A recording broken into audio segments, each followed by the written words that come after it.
Hi అండి, అందరికీ నమస్తే. Welcome to Subhash journalist. 23 సంవత్సరాల క్రితం భారత్కు శివరాత్రి, పాక్కు కాళరాత్రి. మళ్ళీ 23 సంవత్సరాల తర్వాత రేపు కొలంబో వేదికగా జరిగే ప్రపంచ కప్ క్రికెట్ మ్యాచ్లో కూడా మళ్ళీ అదే శివరాత్రి రోజు భారత్కు శివరాత్రి, పాక్కు కాళరాత్రి కాబోతుందా? దీని గురించి చర్చిద్దాం. అసలు 23 సంవత్సరాల క్రితం ఏం జరిగింది అన్నది ఒకసారి చరిత్ర పుటల్లోకి వెళదాం. 2003 ప్రపంచ కప్ క్రికెట్ టోర్నమెంట్. అప్పటికే భారత్కి పాకిస్తాన్కి మధ్య తీవ్రమైనటువంటి ఉద్రిక్త పరిస్థితులు ఏర్పడ్డాయి. మరీ ముఖ్యంగా 2001లో పాకిస్తాన్ ఉగ్రవాదులు భారత పార్లమెంటు మీద దాడి చేశారు. ప్రపంచంలోనే అతిపెద్ద ప్రజాస్వామ్య దేశమైనటువంటి భారతదేశం పార్లమెంట్ అంటే మనం దేవాలయంగా భావిస్తాం. అలాంటి పార్లమెంటు మీద ముష్కర్లు వచ్చి దాడి చేశారు. అంటే భారత ప్రజాస్వామ్యాన్ని వాళ్ళు నిజంగా సవాల్ చేసినట్టు. ఆ తర్వాత రెండు దేశాల మధ్య కూడా అస్సలు మాటలు లేవు. భారత క్రికెట్ జట్టు వెళ్ళి పాకిస్తాన్లోనూ మ్యాచ్లు ఆడేది కాదు, పాకిస్తాన్ వాళ్ళు వచ్చి భారత్లోనూ మ్యాచ్లు ఆడేవాళ్ళు కాదు. ఎప్పుడైనా ప్రపంచ కప్ లాంటి టోర్నమెంట్లలో భారత్ పాకిస్తాన్ జట్ల మధ్య మ్యాచ్ జరగటం అంటే అది ఒక కురుక్షేత్ర సంగ్రామాన్ని, అంటే ఒక పెద్ద యుద్ధాన్ని తలపించేలా ఉండేది. అలాంటి టైంలో 2003 ప్రపంచ కప్లో భారత్ పాకిస్తాన్ జట్ల మధ్య దక్షిణాఫ్రికాలోని జోహాన్స్బర్గ్లో మ్యాచ్ జరిగింది. ప్రపంచం మొత్తం, ప్రపంచ క్రికెట్ అభిమానులందరూ కూడా టీవీలకు అతికిపోయి ఎవరు గెలుస్తారా అని చెప్పి ఒక్కటే ఉత్కంఠతో ఎదురు చూశారు ఆ మ్యాచ్ కోసం. ఫస్ట్ బ్యాటింగ్ పాకిస్తాన్కి వచ్చింది. టీం చూస్తే మన టీంలో సచిన్ టెండూల్కర్, వీరేంద్ర సెహ్వాగ్, సౌరవ్ గంగూలీ, రాహుల్ ద్రవిడ్, యువరాజ్ సింగ్, వీళ్ళంతా మన టీం. జవగల్ శ్రీనాథ్.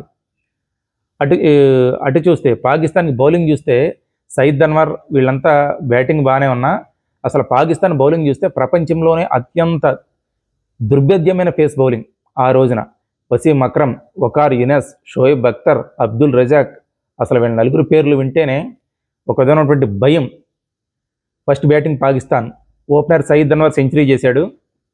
273 పరుగులు కొట్టింది పాకిస్తాన్. అంటే 274 పరుగుల టార్గెట్తో భారత్ బరిలోకి దిగుతుంది. సాయంత్రం 6 గంటలైంది, మహాశివరాత్రి. చాలామంది సీనియర్ క్రికెటర్లతో పాటు భారతీయుల్లో చాలామందికి ఎక్కడో ఒక అపనమ్మకం. 274 టార్గెట్ అంటే ఈ రోజుల్లో ఈ మారిన క్రికెట్ రూల్స్ మారిపోయి నిబంధనలు కొంచెం ఈజీ అవ్వటం వల్ల ఈజీ అవుతుంది, కానీ ఆ రోజుల్లో 274 టార్గెట్ ఛేదించడం అంటే చాలా కష్టం. పైగా పాకిస్తాన్ బౌలింగ్ పేర్లు చూస్తుంటేనే భయం.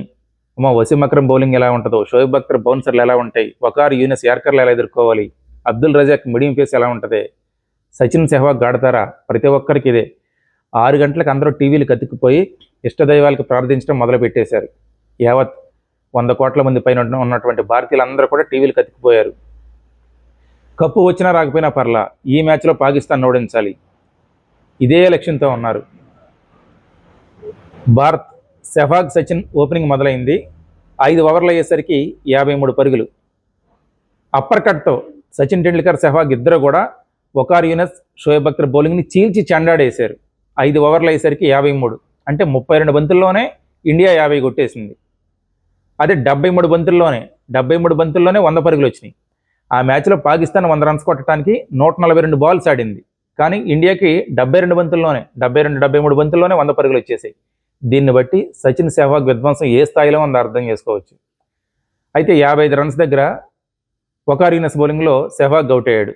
వెంటనే నెక్స్ట్ బాల్కే సౌరవ్ గంగూలీ కెప్టెన్ వచ్చి ఎల్బీడబ్ల్యూ డక్అవుట్. 55 పరుగులకి 2 వికెట్లు. మళ్ళీ ఒకేసారి అందరిలోనూ భయం, ఆందోళన. ఏం జరుగుద్ది, మ్యాచ్ వస్తుందా రాదా? మహమ్మద్ కైఫ్, యాక్చువల్గా 4th డౌన్ 5th డౌన్ రావాల్సిన మహమ్మద్ కైఫ్ 2 డౌన్లో వచ్చి చేసింది 35 పరుగులు అయినా కూడా స్లోగా సచిన్ టెండూల్కర్కి బాగా భాగస్వామ్యం ఇచ్చి 3వ వికెట్కి 102 పరుగులు కొట్టారు. మళ్ళీ వెంటనే సచిన్, కైఫ్ ఇద్దరు అవుట్ అయిపోయారు. షోయబ్ అఖ్తర్ వేసిన బౌన్సర్కి టెండూల్కర్ 98 పరుగులు చేసి అవుట్ అయ్యాడు. అంటే 2 పరుగుల తేడాలో ఆ గొప్ప మ్యాచ్లో సెంచరీ చేసే అవకాశం సచిన్ టెండూల్కర్ కోల్పోయాడు. ఇంకా కొట్టాల్సిన టార్గెట్ 100 ఉంది.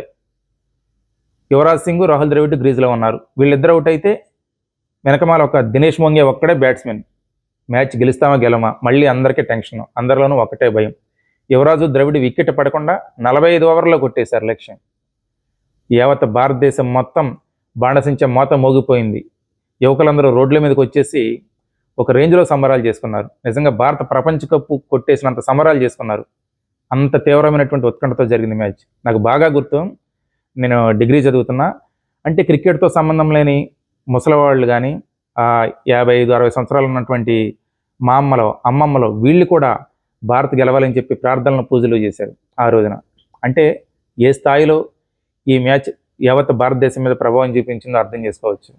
కట్ చేస్తే 23 సంవత్సరాల తర్వాత మళ్ళీ అదే భారత్ పాకిస్తాన్ జట్లు, మళ్ళీ అదే ప్రపంచ కప్పు, మళ్ళీ శివరాత్రి. కాకపోతే 2003లో శనివారం జరిగింది మ్యాచ్. అది మార్చి 1 శనివారం. ఈరోజు ఆదివారం అదే శివరాత్రి, కాకపోతే ఆదివారం అదే భారత్ పాకిస్తాన్, అదే ప్రపంచ కప్. అది వన్డే కప్ అయితే ఇది T20 కప్. మళ్ళీ రెండు జట్ల మధ్య ఏం జరుగుతుందో నాకు ఉత్కంఠ అయితే ఉంది. కానీ ఆ రోజు భారత్ పాకిస్తాన్ రెండు జట్లు కూడా డి అంటే డి అనే రీతిలో ఉన్నాయి. అంటే రెండు జట్లలోనూ మేటి ఆటగాళ్ళు, బలమైన ఆటగాళ్ళు ఉన్నారు. కానీ ఈరోజు మన టీంతో పోల్చుకుంటే పాకిస్తాన్ వీక్గా ఉందనే చెప్పాలి. ఏదైనా అద్భుతం జరిగితే తప్ప ఇప్పుడు భారత జట్టు ఉన్న బలానికి, మన దుర్భేద్యమైన మన టీం ముందు పాకిస్తాన్ ఎంత మాత్రం పోటీ ఇవ్వదనే అనుకోవాలి. కాకపోతే ఏమాత్రం నిర్లక్ష్యానికి, అలసత్వానికి తావు ఇవ్వకుండా మన టీం అంతా ఆడాలి. మనోళ్ళు ఇషాన్ కిషన్, అభిషేక్, సూర్యకుమార్, తిలక్, పాండ్యా, దూబే ఇలా బలమైన టీము.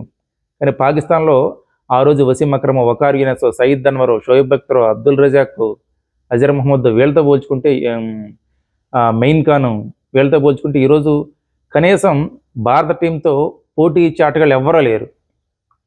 మనలా ఉన్న స్టార్ ఆటగాళ్ళకే పోటీ ఇచ్చేవాళ్ళు పాకిస్తాన్లో ఒక్కళ్ళో కనిపించట్లే. అంటే అంత బలహీనంగానే ఉంది. కాకపోతే చాలా జాగ్రత్తగా ఆడాల్సిన అవసరం ఉంది.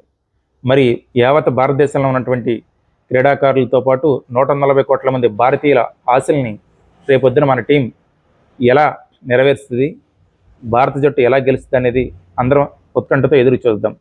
అలాగే 2001లో ఆ రోజు పార్లమెంటు దాడి జరిగి భారతీయులంతా రగిలిపోయారు పాకిస్తాన్ ఎలాగైనా కొట్టాలని. ఇప్పుడు కూడా సేమ్ అదే ఆపరేషన్ సింధూర్తో భారతీయుల మనోభావాలు ఎలా దెబ్బతిన్నాయి, యావత్ భారతీయుల మనసులు ఎలా గాయపడ్డాయో మనం అందరం చూసాం. ఇప్పుడు మళ్ళీ అప్పుడు సేమ్ ఎలా జరిగిందో ఇప్పుడు కూడా అదే పరిస్థితి. మరి యావత్ భారతీయుల ఆశలను మన ఆటగాళ్ళు ఎలా నిజం చేస్తారనేది చూడాల్సి ఉంది. మన భారతీయులందరి తరపున